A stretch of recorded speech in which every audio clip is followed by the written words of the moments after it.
Mrs. Frisby and the Rats of Nimh by Robert C. O'Brien. Day 9, 7 Dead Rats. From a birdcage, Mrs. Frisby watched the Fitzgibbons eat dinner. There was dinner for her, too. Breadcrumbs, cheese, and bits of carrot on the floor of the cage, along with a small bowl of water. The cage had been occupied until a few months ago before by a yellow canary named Porgy, who had lived in it for 5 years and then died of old age. To get her out from under the colander, Billy had slid a piece of cardboard beneath it, pinching her foot sharply in the process so that it hurt when she walked. She had been transferred first to a shoebox. "Can I keep it?" Billy had asked his mother.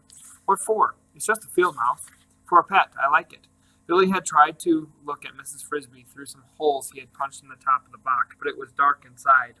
"I suppose so. For a few days. You have to feed it. I think I'll put it in Porgy's cage. I can't see it in this box. It must be hungry.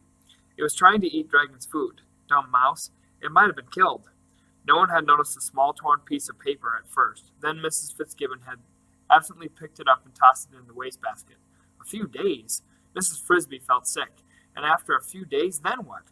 Would they let her go? Or would Billy plead for a few more? But even if they did set her free, her children were alone. The rats were coming tonight to move her house. Hard to eat the food that lay on the cage floor. She felt like weeping. Paul came in for dinner, followed by his father. He looked at her in the cage. "Why don't you let it go?" he said to Billy. "Poor little thing, it's scared to death." "No, it's not. It's just not used to the cage. I bet it will die. I bet it won't. You can't just put wild animals in cages. You have to catch them when they're babies. They do it in zoos. Yes, but they know more about it. Anyway, a lot of those die too." "It's strange that it was in here at all," said Mrs. Fitzgibbon. "I haven't seen any signs of mice. I didn't think we had any." They sat at the table, and Mrs. Fitzgibbon served the stew. It was a long, square-cut farm table, big enough to feed, besides the family, the 4 hired hands who would be working with Mr. Fitzgibbon during the planting and harvesting. The Fitzgibbons sat together around one end of it. Mrs. Frisby's cage hung from a metal stand in the corner on the opposite side of the room, quite high up, so that the floor where she crouched was above their heads. She could watch them, looking down, but if she retreated to the far side of the cage, they could not see her, nor she them. She kept hoping that Paul would resume the argument with Billy and win it, or at least convince Mr. or Mrs. Fitzgibbon that they should let her go. But Paul was now busy eating. So moving quietly, she crept to the back of the cage. There was a sliding door halfway up the side, which Billy had lifted to put her in. Remembering Nicodemus's story, she looked at it, wondering if she could climb to it, if she could get it open, if she did. Not now, but later, when they had left the kitchen. Maybe. But it looked quite big and heavy. She thought about her children again. Surely, when Justin had waited a little longer, he would realize that something had gone wrong. He would go and talk to them, but what could he tell them? "Children, your mother went into the kitchen with Dragon, and she hasn't come out." No, but whatever he said, they would be dreadfully frightened and worried. Poor Cynthia, poor Timothy, poor all of them. She had one small satisfaction. Dragon, who had been admitted after she was safely caged, had eaten his bowl of cat food greedily, sleeping powder and all, purring as he licked the last scraps from the bottom. Billy was looking at the cage. "There," he cried. "It walked. I saw it. I told you it was all right." He started up from his chair. "Billy, stay in your place and eat your stew," said Mrs. Fitzgibbon. "The mouse can wait." "Speaking of mice," said Mr. Fitzgibbon, who had driven to town that afternoon, "there was quite a stir today at Henderson's hardware store." "About mice?" "No, but nearly. About rats. I went in to order the new linchpin, and there was quite a group there talking about an odd thing that had happened. It seems that 6 or 7 rats got themselves electrocuted there a few days ago. Very strange. Henderson sells motors. He had a whole shelf of them. The rats, for some reason, had got on the shelf. He says it looked as if they were fooling with one of the motors, trying to move it." "That's a new one," said Paul. "Rats stealing motors." "They weren't really, of course. Anyway, it happened during the night when he, Henderson, came into the shop in the morning. He tried to turn on the lights and the fuse was blown. He found the rats all grouped around the motor. It had been left plugged in, though it was turned off. They must have been gnawing at the insulation for some reason. At least that's what he thinks. They caused a short circuit, and all bunched together like that, the current went through them and killed the lot. Pretty good kind of rat trap, I'd say," Mrs. Fitzgibbon remarked. Mrs. Frisby was now listening to the conversation very closely. Dragon had stretched out on the floor, looking drowsy. "Wait," said Mr. Fitzgibbon. That's only the beginning. It seems that the local weekly was hard up for news. They heard about it and sent their reporter over." "Fred Smith," said Mrs. Fitzgibbon. "Yes, Fred wrote a little article about it, with a headline, Mechanized Rats Invade Hardware Store, something like that. Well, it attracted more attention than he expected. The next thing they knew, believe it or not, the federal government got into it. They sent a squad over there from the Public Health Service with a truckload of equipment. Just on account of 7 rats, said Billy. They should send the truck over here. We've got more than that. That's just what I said, Mr. Fitzgibbon went on. And do you know?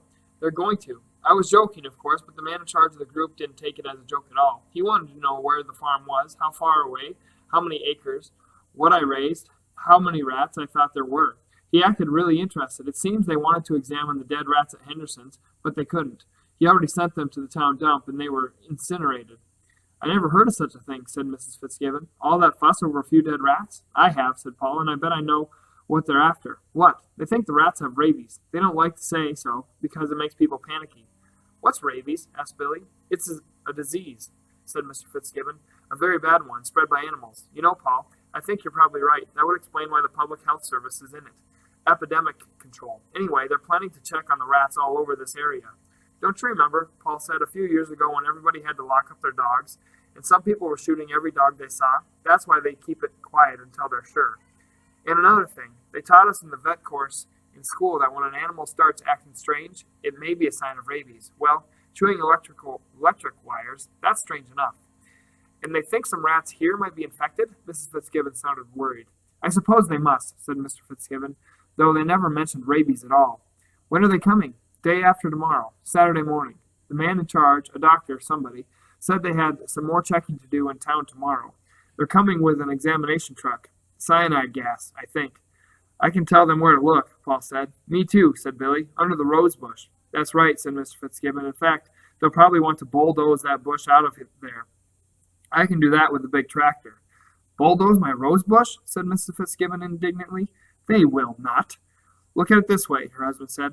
I've got to get rid of those rats anyway. I'd already decided to. They're stealing too much feed, seeds, too, more all the time. If I paid an exterminator to do it, he'd charge a couple $100. If the government will do it free, why shouldn't we let them? Well, said Mrs. Fitzgibbon, still not soothed, then you can spend the money to buy me some new rose bushes. That's just what I had in mind, said Mr. Fitzgibbon with a smile, and maybe some lilacs, too. Mrs. Fitzgibbon had always wanted a lilac bush. They were her favorite shrubs. Mrs. Frisby did not believe at all that it was rabies the men were looking for. She wished Mr. Fitzgibbon had been able to remember the name of the doctor or somebody, and now she had another urgent reason to get out of the cage. Somehow she had to warn Nicodemus. Dragon slept on the kitchen floor. Escape. At 10 by the kitchen clock, the Fitzgibbons went to bed. Dragon was put out, the doors locked, the lights turned off. The first of these things was done by Billy, on instruction from his mother, not without some difficulty. He opened the door. Come on, Dragon, out. He won't get up. I never saw such a lazy cat. He gets worse every day. Finally, Dragon, protesting with only the sleepiest of whines, was picked up and deposited on the back porch. He scarcely opened his eyes. By the time it was dark, Mrs. Frisby waited a few minutes until she was sure they were really gone, until her eyes adjusted so she could see the bars of her cage. They were vertical bars, smooth and no thicker than matchsticks, which made them slippery to climb, but by turning more or less sideways, she was able to grip them fairly well. She inched her way up to the sliding door and tried to lift it. She could tell from the first pull that it was no use. The door was stiff, and it was heavy, and she could not get a good enough grip on either it or the cage wall to exert much pressure. Still she kept trying, first lifting on the middle of the door, then on one corner, then another, straining every muscle. In half an hour she admitted defeat, at least for the moment, and climbed back down to the bottom of the cage. She sat there, shaking from the effort, and thought, somehow she had to get out. Her children, even now, would be alone in the dark house, alone at night for the first time. Martin and Teresa would be trying to reassure the younger ones, yet they themselves would be sadly frightened. What would they think? Since she had not told them about Dragon and the sleeping powder, she hoped that perhaps they would decide. But at 11, which she could not be far off, she could not read the kitchen clock in the dark. The rats would arrive to move the house. Or would they, knowing, since Justin must have told them, that she had not come out of the kitchen? She thought they would. She hoped they would, and that Justin would go with them and talk to the children and try to calm their fear. There was something about Justin, a kind of easy confidence, that would help them. She no longer had any doubt, of course, that the rats could move her house. It was a generous thing to do, especially at a time when they were hurrying so in their plan, their own move, and they had no idea yet of how little time they really had, of the new danger that crowded upon them. If she could only get out, she would run and warn them, and it might still not be too late. She thought, it's a good plan and a brave one. It would be the first time in all the world that intelligent beings besides men had ever tried to start a real civilization of their own. They ought to have a chance. It was not right that they should be killed at the last minute, or captured. Could it be that they, the men who were coming, were somehow connected with Nimh? Or was it more likely, as Paul had guessed, that they were only worried about rabies? She decided it didn't really matter. The result would be the same. The day after next, the truck would come with its poison gas, and that would be the end of all their plans, unless they could be warned. Wearily, she got up to climb the wall and try the door again. She heard a noise. It was in the kitchen, near her cage, a small scuffling on the hard linoleum floor. Now what kind of bird can that be, with no wings? It was Justin's voice, very soft, and he was laughing. Justin, I thought you might like to come home. Your children are asking for you. Are they all right? They're fine. They are worried, but I told them I'd bring you back. They seem to believe me. But how did you know that you were here? You forget I was waiting just under the cabinet. I heard what happened. I felt like biting Billy full of holes. But as soon as I heard that you were safely in the cage, I went and told the children you were all right, but that you'd be a little late. I didn't tell them exactly why. Now, let's get you out. I tried. I couldn't open the door. I'll get it open. I brought along a few tools, burglar's tools, you might say, in my backpack. Should I climb up the stand? No, it looks slippery. I think I'll try the curtain. And in a matter of seconds, Justin had swarmed up a window curtain a foot away, and she heard a thump as he leaped and landed on top of the cage, which swayed under the impact. The noise was slight, but they both listened intently for a moment to see if it produced another from upstairs. All quiet. Now, let me look at that door. Justin climbed easily down the side of the cage. Ah, I hope you can get it open. I can, Justin said, examining it. Easily enough, but I don't think I will. Why not? Because you couldn't, Justin said, and they'll know that. So they won't be curious. Let's make it open itself. As I expected, it doesn't have real hinges. He had pulled a small metal bar out of his backpack and was working as he talked. Just little wire rings, dime store quality, cheap, flimsy things. They're always coming apart. As he said that, one of them came apart. The door sagged and hung crazily by one corner. There, you see? You couldn't help it if they put you in the defective cage. Come on out. Mrs. Frisby climbed through and stood with Justin on the top of the cage. Now, he said, we shinny down the stand like a fireman's pole. You go out the way you came in, under the cabinet and through the hole. I'll go out the way I came in, through the attic. I'll meet you outside. Justin, Mrs. Frisby said, there's something I've got to tell you, something I learned. Wait till we're out, said Justin. We've got to hurry. You see, we're having a little trouble moving your cinder block.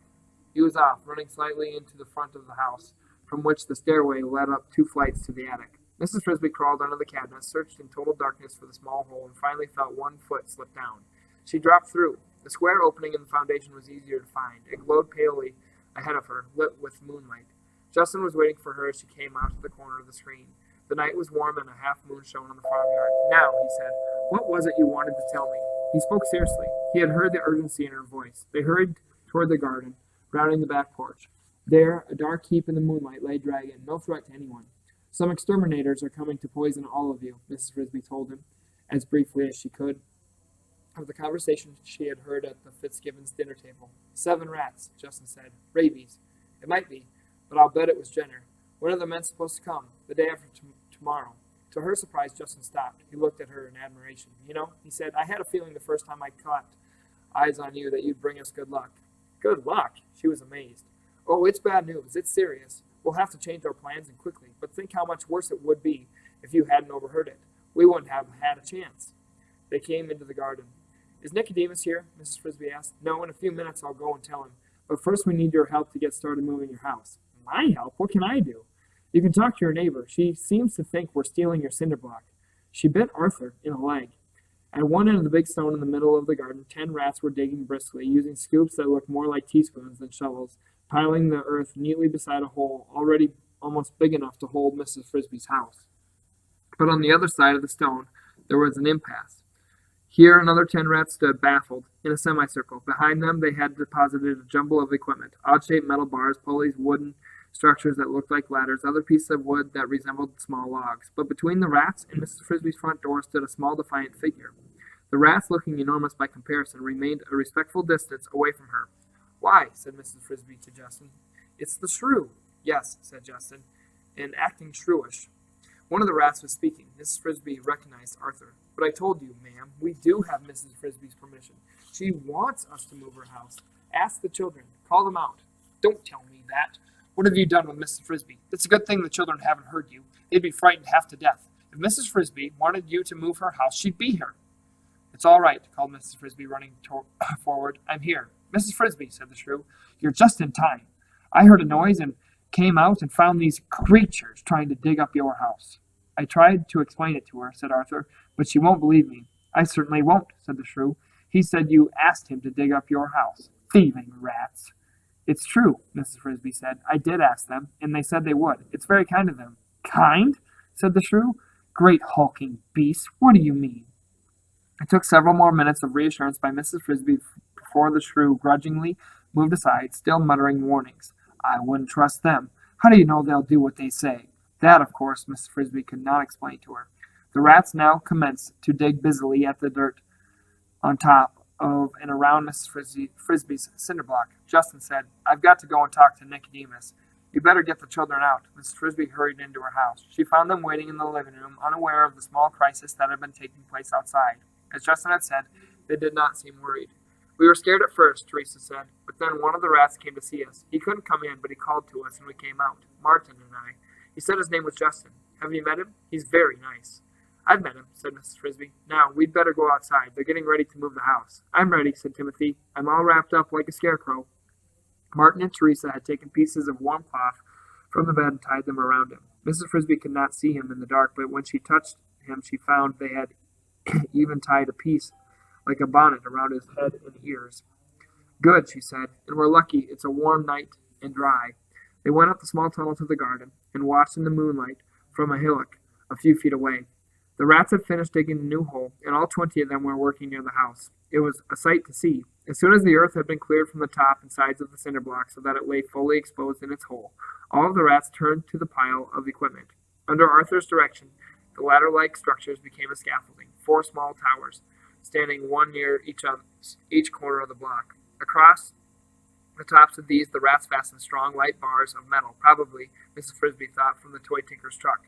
From these bars they now hung pulleys, wound with strong, thin cord, and at the end of the cords they fastened hooks, which they slipped into the oval holes in the block and pulled taut. 5 strong rats stood by each cord. One of them, Mrs. Frisby noticed, was bigger than the rest, her friend Brutus. "Heave!" called Arthur. The 20 rats strained on the cords, and the block rose an inch. Each rat stepped back a pace. "Heave!" Another inch. Slowly the heavy block rose from the hole until it hung 2 inches above level ground.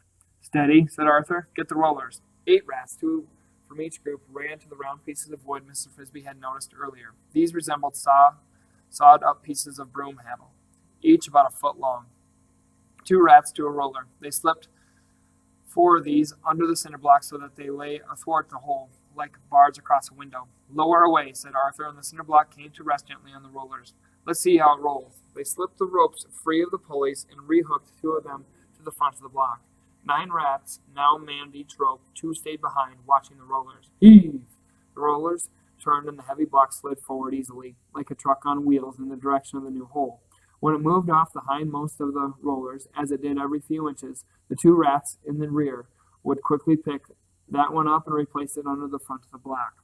Almost like a game of leapfrog, Mrs. Frisby thought, but a well-rehearsed game. The rats had planned carefully. They knew exactly what they were doing. They moved with precision and never wasted a motion. Within a very few minutes, the first of the rollers lay across the new hole, then the second, and finally all 4. The block was poised and in position. The hole was exactly the right size and shape. The rats had even dug out a new pantry hole in one corner, and carved out the small tunnel that would connect the 2 rooms of the house. The towers and the pulleys were put up again, and the whole process of lifting and lowering was done in reverse. The rollers were pulled away, and the block was eased slowly into its new home. "It's done," cried Mrs. Frisby. She felt like applauding. "Not quite yet," said Arthur over her shoulder. To the other rats he said, "Get the shovels and the backpats." Pausing a moment to rest, he explained to Mrs. Frisby, "We're going to cover it with turf, and then we've got to fill up the old hole with the dirt from the new one, or Mr. Fitzgibbon will wonder who's been digging up his garden. Also, we've still to dig you an entrance hole." In her excitement, Mrs. Frisby had forgotten this small detail. She could not get into her house. Now she watched in awe as Arthur and Brutus, using two small, sharp, long-handled shovels, dug the narrow tunnel down to her living room. It took them somewhat less than 5 minutes. It had taken her all day to dig the other one. "Now," said Arthur, "you can put your children to bed. We'll take care of the rest." At the meeting, Mrs. Frisby slept well and soundly, the day just finished having been the longest and hardest she had ever known. She awoke in the morning with a smile. Her house was warm and it was safe at last. Her children slept peacefully beside her. Timothy's breathing was quiet and easy. They could stay in the house now as long as they needed to. On some warm day later in the spring, when Timothy was strong again, they would move to the summer house down by the brook. Another nice thing, she thought, when they left the house, she would close up the entrance tunnel so that no one could find it. Undisturbed by the plow, it would be ready and waiting for them in the fall. It could be theirs forever, thanks to the rats. The rats. In her half-dreaming state, she had forgotten. They were in terrible danger. What would they do? She felt as if she ought to go and offer to help them. But help how? She could think of nothing she could do. At that moment she heard a voice calling her name from above. "Mrs. Frisby." She left the bed and went to the bottom of the entrance hole. "Yes, who's calling?" "It's me, Brutus. Can you come up?" Mrs. Frisby climbed up and out her front door, blinking in the early morning sunlight. "Nicodemus wants to know if you can come with me. He's having a meeting." "Just let me wake the children and tell them." 2 minutes later she was walking with Brutus toward the rose bush. "What does Nicodemus want?" "It's about the men. Justin told us last night. Nicodemus thinks they may be from Nimh.